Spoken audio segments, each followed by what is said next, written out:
Great to have you here. Nice group, some familiar faces. So thank you all very much for being at the White House, very special house, very special place. I'm grateful to be joined by citizens whose lives have been saved by law enforcement heroes, and that's what they are, they're heroes, and they're being very unfairly treated over the last long period of time, but over the last few years, it's terrible what's happening. We're also joined by two amazing officers, South Carolina Deputy Sheriff William Kimbrough. Where's William? William? What happened to William? Okay. Oh, okay. That's a good excuse. That's good. And Palm Beach County Deputy Sheriff Corey Reese. Hi, Corey. Good. In recent weeks, our country's police officers have been really under siege. I want to thank, first of all, I do want to thank Vice President Pence for all the work he's done on this, and in particular, Attorney General Bill Barr, because the job he's done has been amazing. It's been 24 hours a day. I guess I could say 28 hours a day, right? It never ends, but it's been a great job that you've both done. We appreciate it. Mike, we appreciate it very much. But our officers have been under vicious assault, and hundreds of police have been injured and several murdered. You've been reading about it just like I've been seeing it. Reckless politicians have defamed our law enforcement heroes as the enemy. They call them the enemy. They actually go and say they're the enemy, and even call them an invading army.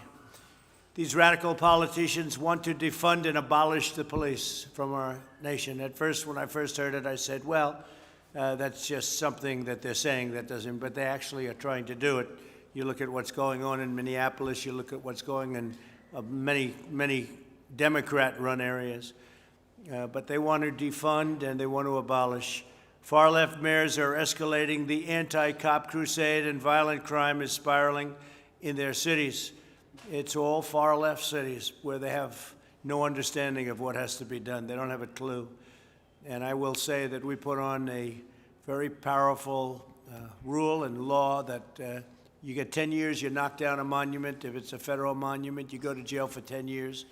And if it's anything else, we tell them we work with the states to help them. But if you do anything where it's a federal monument, and there are a lot of them up there, and nobody's been attacked, nothing's been attacked since we did, 10 years in jail, monument or statue.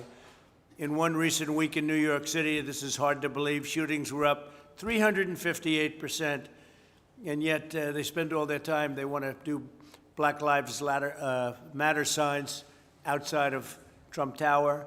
They ought to spend their time doing something else, because I'll tell you what, 358% increase in shootings in New York. Last month, over 300 people were shot. NYPD retirements have quadrupled, and they're going up even further. And New York City is out of control. Unfortunately, my place, I love it, but it's out of control. It was doing so well. And Rudy Giuliani, whether you like Rudy or not, he did a great job. He was the greatest mayor in the history of New York. Murders in Atlanta are up 133% compared to the same period last year. And one of the victims was an 8-year-old girl, and we've had younger than that in Chicago last weekend. In the last 2 weeks, 105 Americans were shot in Philadelphia and Minneapolis. The city voted to disband the police department and cut it way down, but disband it ultimately. The radical politicians are waging war on innocent Americans. That's what you're doing when you play with the police. My administration is pro-safety, pro-police, and anti-crime, and I will say, I just see a new number came in from Chicago. This weekend was a scourge.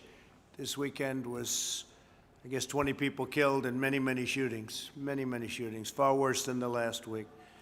So things are happening that nobody's ever seen happen in cities that are liberally run. I call them radical lib, and yet they'll go and march on areas and rip everything down in front of them. If that's what you want for a country, you probably have to vote for Sleepy Joe Biden, because he doesn't know what's happening.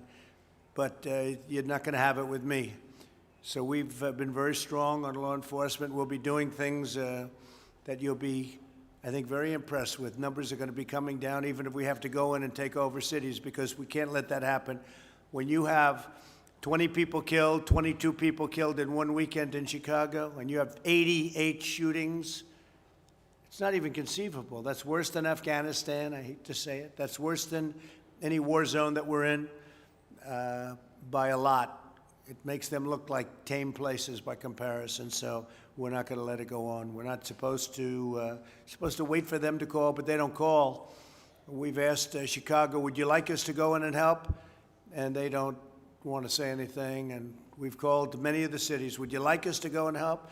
We've done a great job in Portland. Portland was totally out of control, and they went in, and I guess we have many people right now in jail, and we very much quelled it. And if it starts again, we'll quell it again very easily. It's not hard to do if you know what you're doing.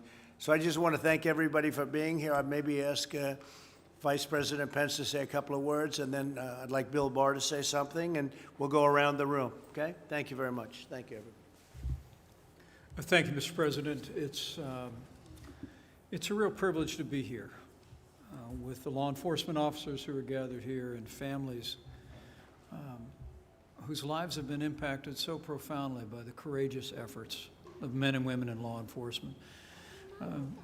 I can assure you that while some are talking about defunding the police under this president and this administration, we're going to defend the police. And we're going to back the blue, because we understand that while tragedies happen, and we'll always look for ways that we can improve public safety, and the president's taken steps and taken executive action to provide new resources to improve public safety and law enforcement around the country. I want to assure you that you have a president who knows what the people gathered around this table know, is that most of the men and women who put on the uniform of law enforcement every day are the best people in this country. They risk their lives every day to make a difference in our communities, just like they've made a difference in all of your lives.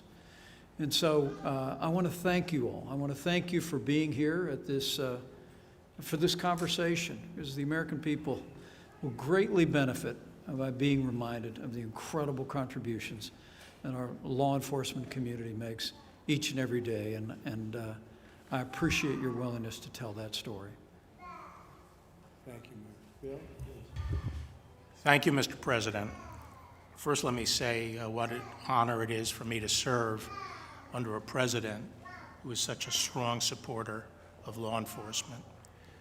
I've said repeatedly that, to my mind, there is no more noble profession in our country than serving as a law enforcement officer. The police put their lives and well-being on the line every day for us, and their jobs have never been more difficult than it is today. Today we suffer many unprecedented social ills. Kids growing up without fathers, alienated young, angry men, gangs engaged in the most brutal kinds of violence, increasing mental illness and homelessness, and a drug epidemic inflicting casualties beyond anything that we've experienced in a major war, and an increase in sexual assaults and child exploitation. You name it. And who is expected to deal with all of this? As other institutions fail and abdicate their responsibility, who is expected to stand their ground and pick up the pieces? The police are. And that's why I say their job, the job we ask them to do today, has never been more challenging.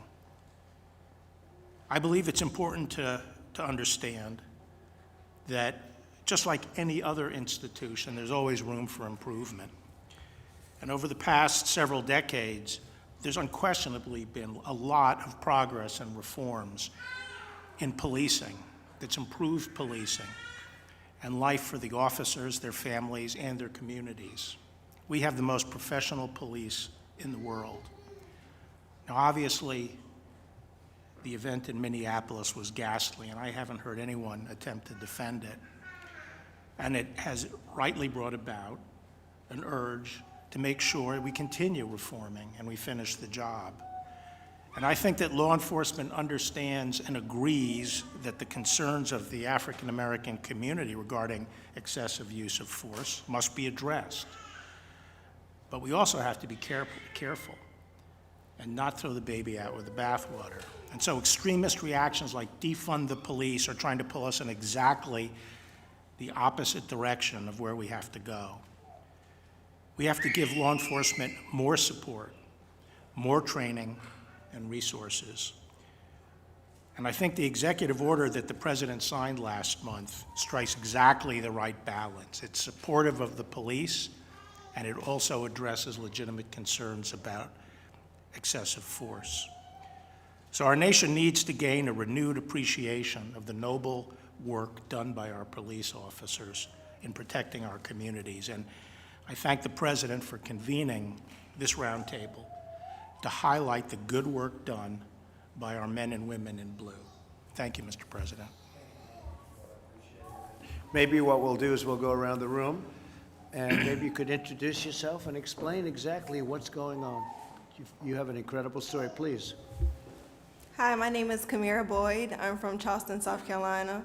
Well, on June 11th, 2019, my baby started choking on breast milk, and the first thing I started to do was just run out the house and jump in the car. While leaving out of my neighborhood, Officer Kimbrough came. He was coming into the neighborhood, and he immediately pulled me over, and we immediately jumped out, and he just took her from my arms and proceeded helping her. And yeah, thank you. Saved her? Yeah, saved her. Really? Wow. You don't hear those stories. That's why I think it's important to have a meeting like this, a little different, and it's the meeting that we should have about 100 times out of almost 100. This is the one because the police do such a great job, and there's an example. That's fantastic. That's fantastic. And did you know the gentleman on your left? Come on, let's go. Let's tell that story, please. What do you mean, like? No, you know? Do you want to go ahead? Please, yes, go ahead. Mr. President, Vice President, Attorney General Barr, thank you for having us here, other distinguished guests. My name is William Kimbrough. I'm from Charleston, South Carolina. I work for the Berkeley County Sheriff's Office.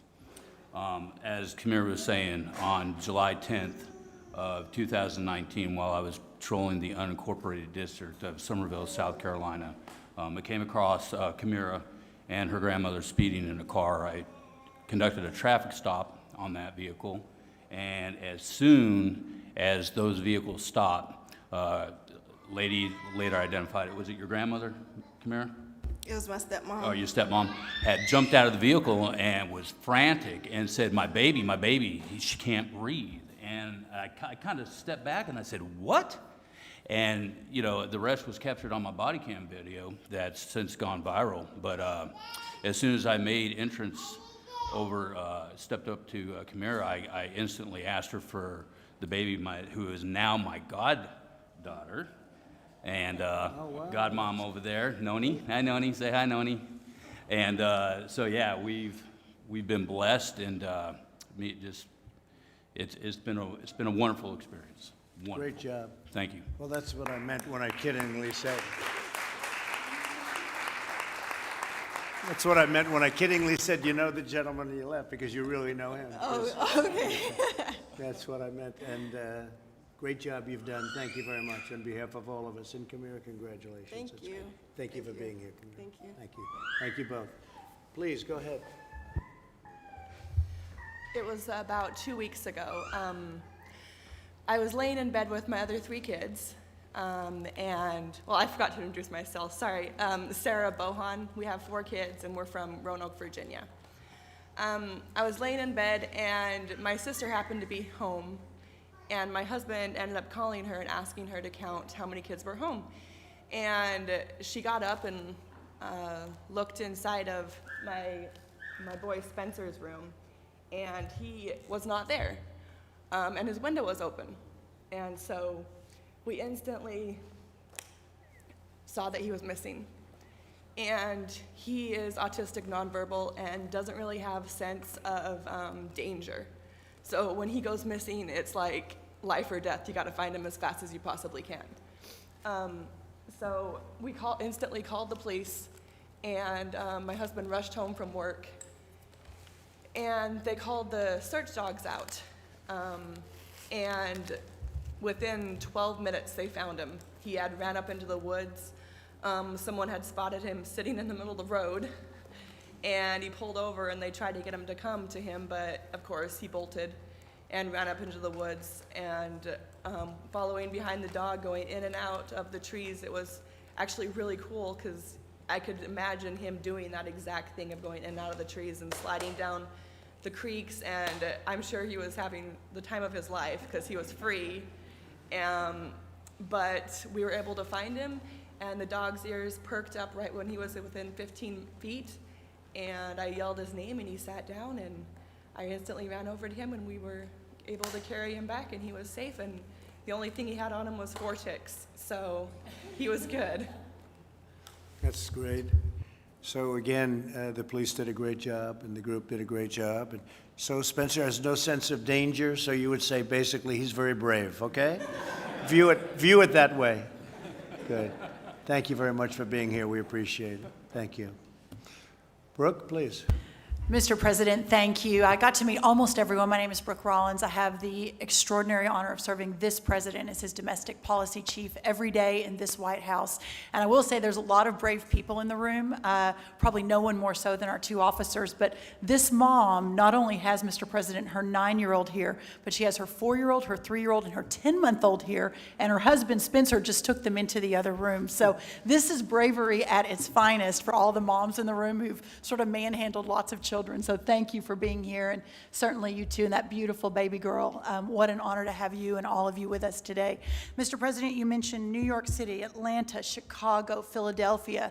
The lack of leadership, I think, happening in some of our most ravaged cities around this country is really astonishing. But I think it's really important to note that that failure is a choice, and it is a choice, Mr. President, that I know you would never make. I have seen you now more than 2.5 years stand with law enforcement, stand with the mothers and the fathers in this country who are fighting for a chance at the American dream.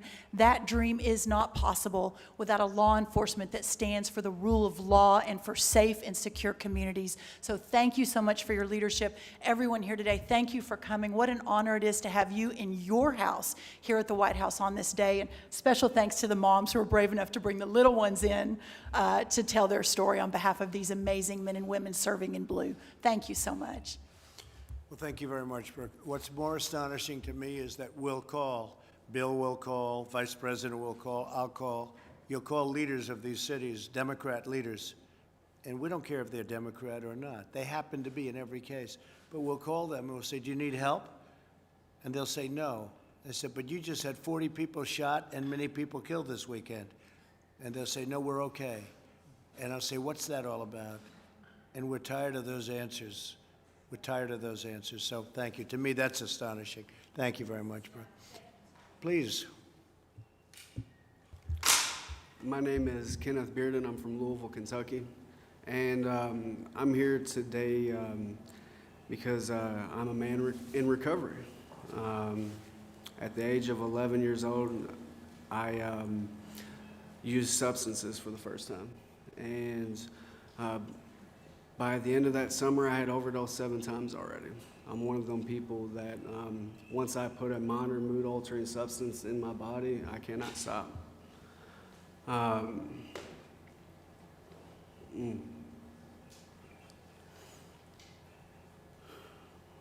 I did not stop using alcohol or drugs until the age of 24. And through that time, at the age of 11 to 24, I have overdosed over 30 times. And at least a dozen of them times, I've had police officers there on site administering Narcan, saving my life. And my son would not have his father today if it wasn't for the police officers, the men and the women who administered that Narcan. And just that, my son gets to have his dad today because of that. And I get to help others along the way because of police officers, because of the people who have helped me along the way. And I'm truly grateful to be here. And how are you doing now then? So that's a lot of times that you had Yes. difficulty. So, How are you so doing? I've got 6 years sober now, and Good. I am one semester. I'm one semester away from having my bachelor's degree in social work. I have a house. I have full custody of my son.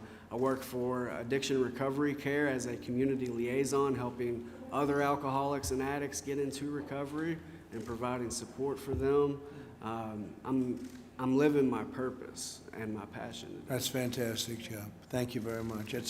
That's an equally incredible statement. You understand what you're doing now, so that's great. 6 years, almost 6 years, that's fantastic. Sorry. Good luck. We'll see you in, let's say, celebrate in 10, okay? We'll see you in 10. Yes, sir. So we'll see you in another 4 years, all right? That's sir. fantastic news. Thank you very much. Appreciate it. Please. Good afternoon, Mr. President. Thank you so much for having me here today. Thank My you. name is Rhonda Norris. My story started when I was coming home from school one day. I teach. And I was broadsided in an intersection by a truck who ran a red light. I have no recollection of the accident.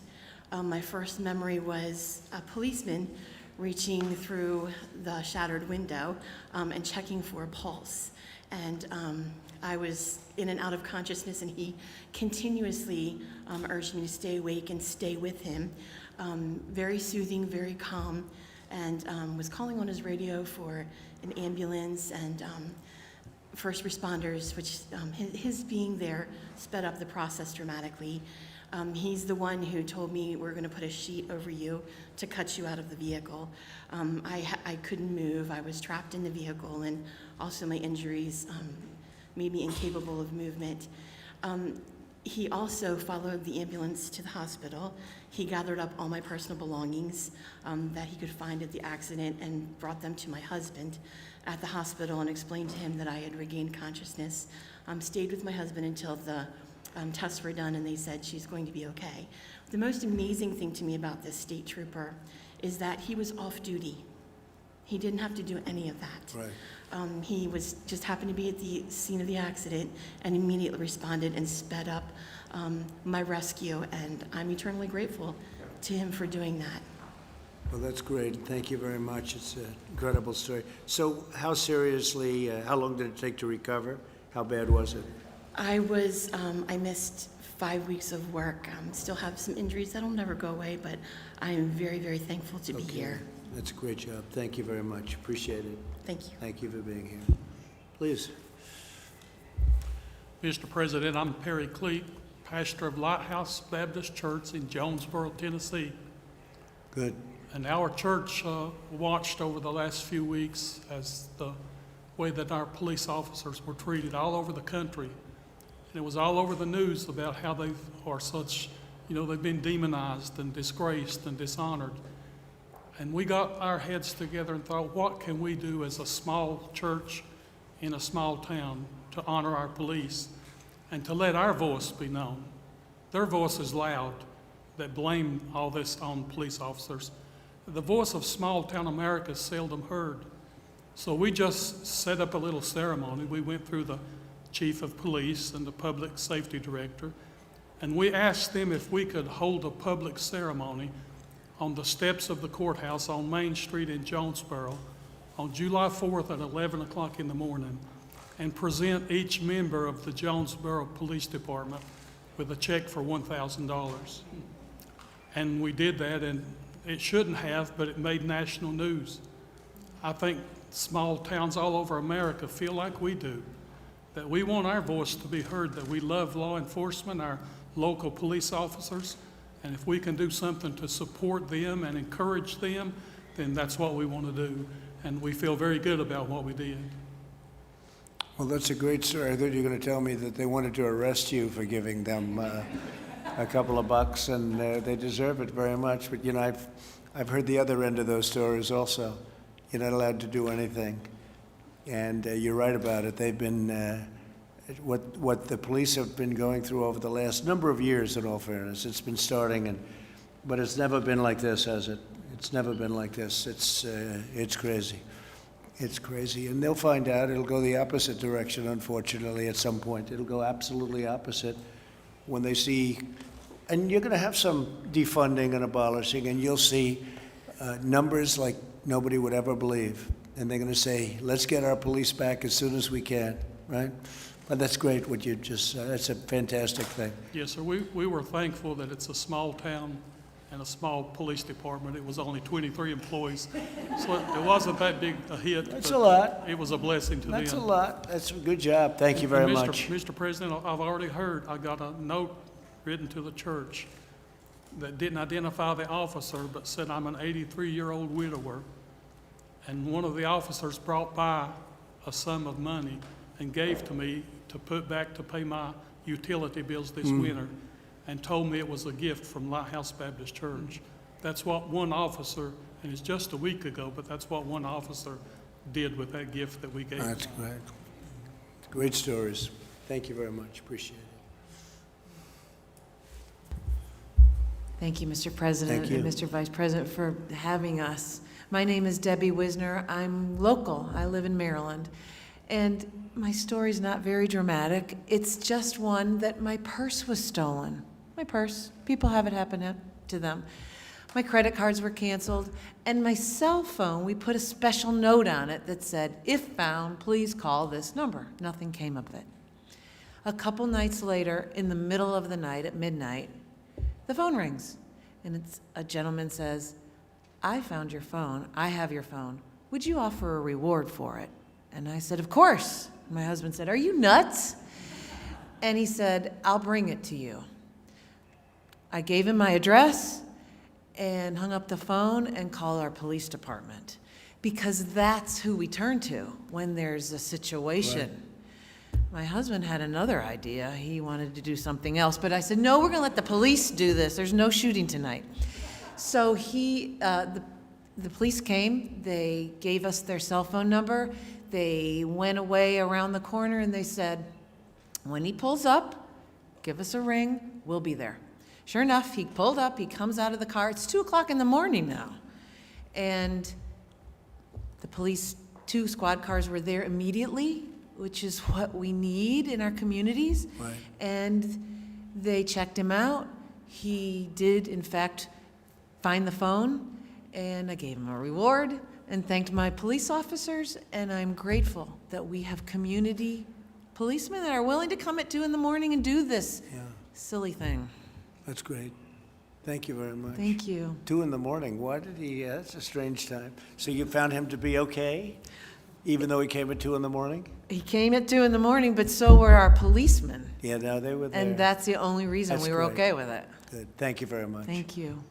Thank you. Really nice. Please. Mr. President, thank you so much. It's an honor to be here.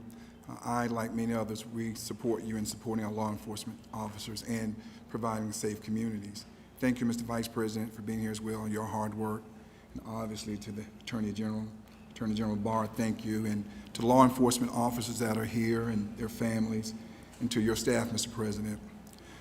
Although it shouldn't matter, Mr. President, I'm kind of a unique bird, if you will. I'm a Democrat. I'm an elected official. I'm African American. I have 8 years or 12 years of experience in the Georgia House of Representatives, 8 years as county exec. And as county exec, I've had to manage a very large, probably one of the largest police departments in the state of Georgia. But I've also had the unfortunate experience of having to meet with family members who lost a loved one from a police shooting. That was probably the most difficult part of my job. But I've also had to deal on the other side where I lost 2 police officers in one night, among several others I lost, but I lost 2 in one night. By the way, they happened to have been African American. And going to meet with their family members as well, young wives with young babies, and having to experience seeing them lose a loved one is nothing anybody would want to do. But I can tell you this, Mr. President, by and large, most law enforcement officers, those men and women who honorably wear their uniforms each and every day to go out, when they're running towards a situation, others are running from it. So we have to stand with them. And I'll say this, I have 2 words. we need more funding for police officers, not less funding. And here's why I say that. When you look at law enforcement and the equipment, that's important for them because it's protect and save their lives as well as saving others' lives. But clearly more money is needed to buy less lethal enforcement types of tools like the bowler, what they call the bowler wrap. Right. We also need resources for them. Officers usually, almost always, only get the psychological exam prior of being hired. It's part of the examination of getting hired. But afterwards, they're not given those type of psychological exams or assessments. And when you look at them, they've been on, let's say, the beat 4 or 5 years nonstop, and the number of calls they're getting, the number of situations. That's the way we can detect, are they burned out? Do we need to put them somewhere else? That's important. And finally, Mr. President, community policing is important, that relationship, that trust, being fair, but enforcing the law. And most people, including black people, they want law enforcement to be out there enforcing the law. I think people just want it to be, they want them to be fair, they want them to be swift in justice. And we lost a baby girl too in Atlanta, 8 years old, and it wasn't to a police officer. More people have died from the protest of Black Lives Matter than prior to that. And so sometimes it's hypocritical. It's almost as if some black lives matter, but all black lives should matter, and all lives should matter. And so I thank you, Mr. President, for what you're doing, and I stand solidly with you. Thank you very much. Appreciate it. Beautiful. Please. Good afternoon, President Trump, Vice President Pence, and Mr. Barr, and distinguished guests. I thank you for this opportunity to share our family's story. 8 years ago, our 15-year-old daughter was trafficked by MS-13 gang members. She was trafficked over a 1.5-year time period throughout the DMV area. Law enforcement played a fundamental role in the rescue and the recovery of our daughter, and were also vital in the protection and safety of our family, both then and now. Initially, the officers handling our case, albeit well-intentioned, were not trauma-informed and not able to differentiate a runaway teen from a victim of human trafficking. Once we came in contact with trained personnel, former Detective Bill Wolf, our situation improved. We need to provide resources and training to law enforcement to properly address not only the offenders, but also to the victims and to their families. Because of Mr. Wolf's expertise in this area, we were able to relocate our family to a safe location. We were able to get our daughter the proper resources and help so that she could heal and move on for her life. The law enforcement is crucial to the rescue, to the victims of human trafficking, and I believe we should support them with everything we have. Thank you. Thank you very much. Great story. Thank you. Thanks so much, Mr. President, for convening this listening session, and thank you for all the passion and being able to share your stories here on national TV with the president, because it's really important. There's so many people who don't get a chance to have their voice lifted, and having this opportunity to tell your story to a president that's not only going to listen to it but take action is extremely important to the work that we do. And I want you all to know that as you go back home, we're still there with you, and we're willing to come and do all we can to help create safer communities. Since day one, this president's been really focused on that in a unique way.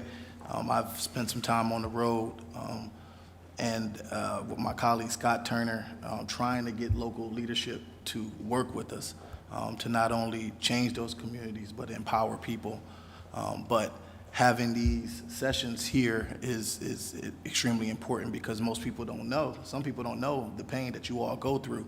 And so having that story be told to millions of people is extremely important. But I think what's most important is that we take this session here and create action, work with our police department, empower our police department, empower our families, so that we can change what's happened over the last 20 years. It's no reason for places across the country in America to have more deaths than a war over in Iraq or Afghanistan. You know, that's not the country that we're about, and this president won't stand for it. And so thank you so much for your Mr. President, for your leadership. Thank you very much. You're doing a great job, too. Please. Thank you, Mr. President. I'm basically here in support of my daughter-in-law and my grandchildren, but I would like to say a personal thank you to Officer Reese here for saving my grandson. I will never forget it, and I will always be grateful. And I would also like to add that I'm a state employee. I work in the city of Atlanta, and I have seen a drastic change in law enforcement coverage in that area. And I see the difference when law enforcement is not visible on the streets. So we've had our challenges there, and it's peaceful now, but when there is a lack of law enforcement within a community, civility breaks down and crime increases. And I don't have any answers to any solutions, but I can just speak on the fact that I have experienced it over the past 3 or 4 months. And I thank you for your invitation here and for your time. Thank you very much. I appreciate it. Thank you. First of all, Mr. President, Vice President, Attorney General, thank you very much for inviting me here today. It's truly an honor to be here. I'm Deputy Corey Reese with Palm Beach County Sheriff's Office. I have been a deputy there for going on 3 years now. Last month in June, I was staying with my wife at a Hampton Inn in Tampa, off duty, of course. I work in Palm Beach County, this is Tampa. We were in the room relaxing, and I could hear a lady in the hallway screaming for help. And so I went outside to see what was going on, and the young lady to my left here was on the floor clutching the child in her arms. She was screaming for help. The child was crying, and there was a man standing above them grabbing at her and the child. Now, my first thought was it was a domestic situation, but clearly there was something wasn't right with the situation, so I separated him, and she said that she doesn't know him and he was trying to take her child. And more people came pouring out of their rooms and were saying the same thing, so I immediately got him separated.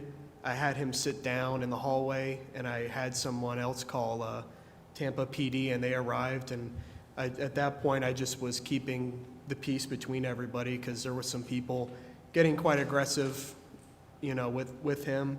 You know, it's not, you know, the right time. You know, you have to let law enforcement handle it. You know, it's not a time to take matters in your own hands. So at that point, it was mostly peacekeeping. But, you know, I didn't think it would be as big of a deal as it ended up being until, you know, the next day some people in the hallway were like, the video's gone viral. It was like 1 million views. And then I'm getting a call saying I'm invited to the White House. I mean, it was completely unexpected. You know, I just doing what I was trained to do, what I was told to do, you know, just being there, right time, right place, and that's it. Again, thank you for having me here. It's called natural instinct, right? More than anything else. Thank you very much. Great job. Appreciate it.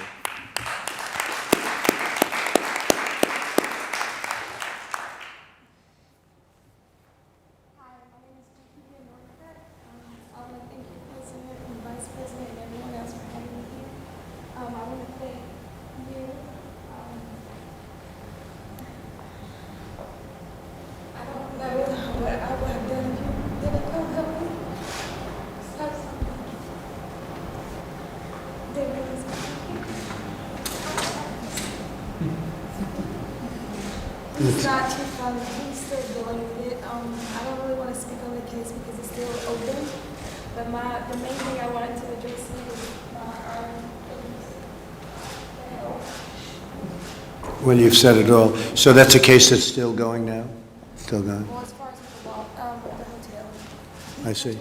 Our hotel room with the key, and that he Oh, well, good luck with it. Good luck. Beautiful guy, too. Beautiful.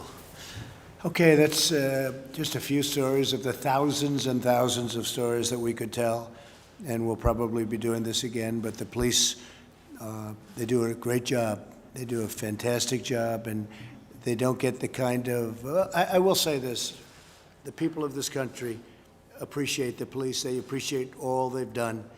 You don't see that if you watch the news for the most part. You don't see things like this, but they've done a fantastic job. Everybody here is a witness to that, and we see it a lot. The Attorney General sees it every day, but we see it a lot, and I just want to thank the various police departments, law enforcement. They've done an incredible job in this country. Where they're allowed to do their work, they really do a job. So thank you all very much for being here. Good luck with your case. And really, terrific job, everybody. Terrific job. Thank you.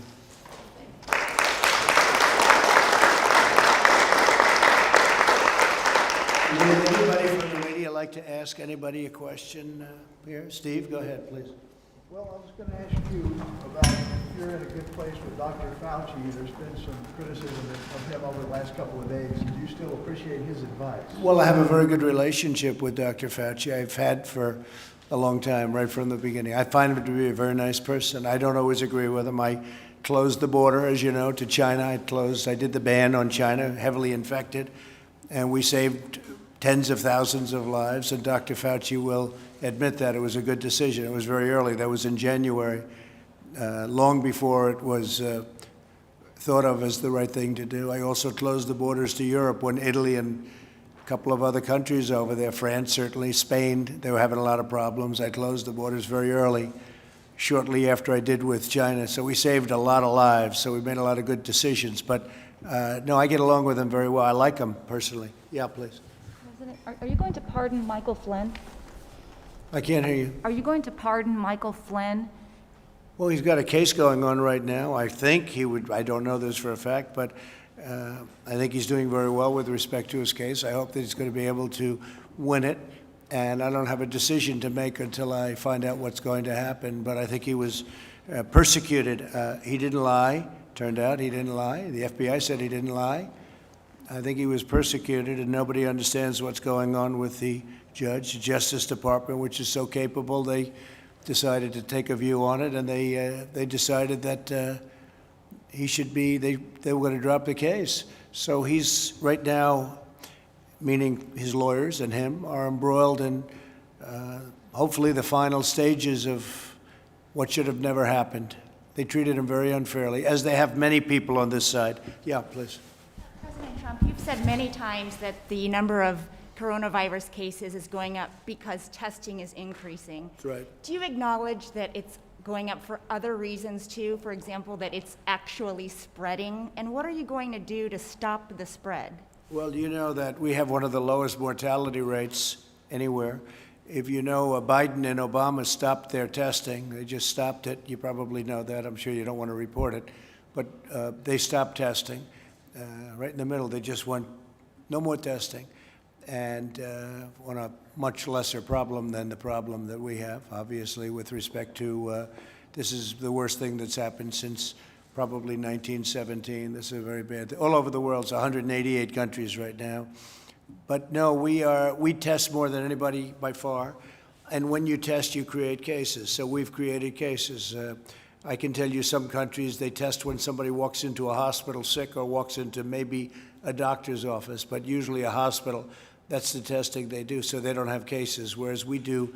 We have all of these cases, so, you know, it's a double-edged sword. At the same time, we have the lowest mortality, or just about the lowest mortality in the world. We're doing a great job. We're doing very well with vaccines, and we're doing very, very well with therapeutics. And I think we're going to have some very good information coming out soon. But we have the best and certainly the biggest, by far the biggest testing program anywhere in the world. If you tested China or Russia or any of the larger countries, if you tested India as an example, the way we test, you'd see numbers that would be very surprising. Brazil, too. You know, Brazil's going through a big problem, but they don't do testing like we do. So we do the testing, and By doing the testing, we have tremendous numbers of cases. If we didn't do the, as an example, we've done 45 million tests. If we did half that number, you'd have half the cases, probably around that number. If we did another half of that, you'd have half the numbers. Everyone would be saying, oh, we're doing so well on cases. But when I see it reported in the night, you can check me out on this. I mean, they're always talking about cases, the number of cases. Well, it is a big factor that we do. We have a lot of cases because we have a lot of testing, far more than any other country in the world. And it's also the best testing. Yeah, please. The federal government is set to resume federal executions for the first time in more than a decade, potentially as soon as a couple of hours from now. Are you monitoring the last-minute appeals on that case? Well, I think what I'm going to do is allow that to be answered by our Attorney General. Do you mind, Bill? Yes, sir. We obviously monitor the appellate process. Mr. President, have you given any consideration to using your clemency powers to stop these executions and commute them to life sentences? Well, I've looked at it very strongly, and in this particular case, I'm dealing with Bill and all of the people at Justice, and it's always tough. You're talking about the death penalty, but when you talk about people that did what this particular person did, that's tough also. So we're going to see what happens. Right now, they have a stay, I believe, right? They have a stay, and we'll let the courts determine the final outcome, and that's what's going to happen, okay? You're asking Americans to have full faith in law enforcement.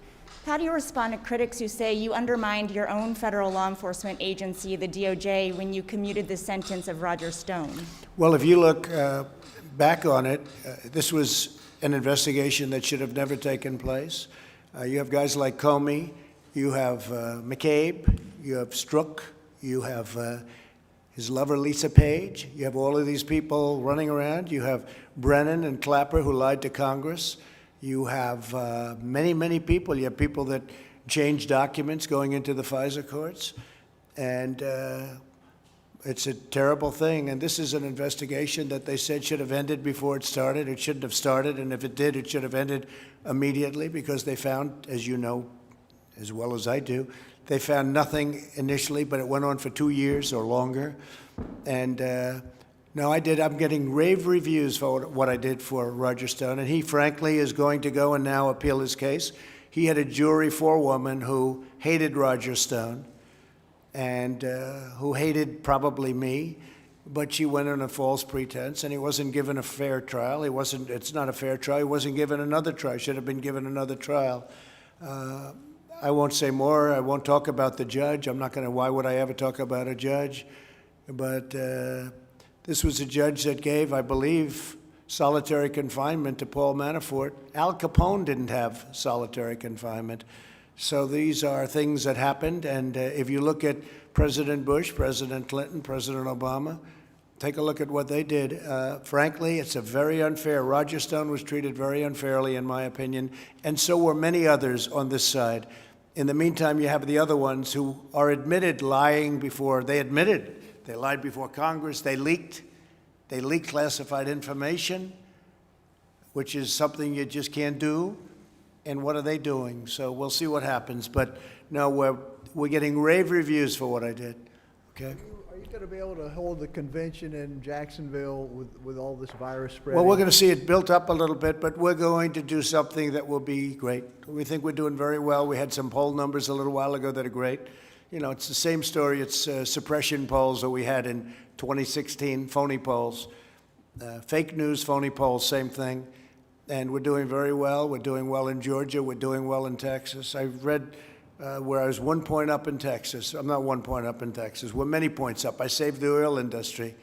2 months ago, I saved the oil industry. I created it. We became number one. We have millions of jobs.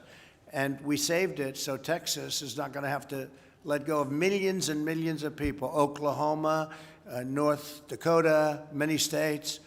We're at $40 a barrel, and yet you can buy gasoline for under $2. Nobody's ever seen like that. So we have the biggest energy in the world. We're number one in oil, as you know, oil and gas by far. We're now number one in the world. And we would have had millions of people out of work. I saved it. And then they say I'm leading by 1 point in Texas. They said it last time, too. They said Texas is too close to call. This was like 3 months before the election. And then I won Texas in a blowout. They called it the minute the polls closed. They said that about Utah. They said that about Georgia. They said the same thing. That Georgia's, oh, we can't, it's too close. They'll never be able to determine. We'll have to wait till election night. On election night, 2 seconds after the poll closed, they called Georgia. So, you know, it's the same thing. We have the same thing. They're phony polls. They're suppression polls. But to think that after saving the oil and gas business and millions of jobs, I'm leading Texas by 1 point. I don't think so. Go ahead. Is the China Phase 1 deal still intact, or is it? Do you see it in jeopardy? It's intact. It's intact. But I think what China has done to the world with what took place, the China plague, you can call it the China virus, you can call it whatever you want to call it. It's about 20 different names. What they did to the world should not be forgotten. But it's intact. They're buying. Whether they buy or not, that's up to them. They're buying. Yes, President, Los Angeles just announced that they are delaying the opening of their schools. New York already said they were going to delay them. Other school districts are giving parents the choice whether to send their kids to school or not. What do you tell parents who look at this, who look at Arizona where a school teacher recently died teaching summer school, parents who are worried about the safety of their children in public schools? Yeah, schools should be opened. Schools should be opened. If kids want to go to school, you're losing a lot of lives by keeping things closed. We did the right thing. We saved millions of lives. We saved millions of lives when we did the initial closure. Had we not done what we did, we would have had Mike and I were talking about it before, 2 to 3 million lives lost. But we did that, so we're at about 135,000, and we'll be at somewhat higher than that by the time it ends. And again, the vaccines are happening and the therapeutics are happening, but I'm not even talking about that. So we'll be at a somewhat higher, but we would have lost 2 million, 3 million lives had we not done it.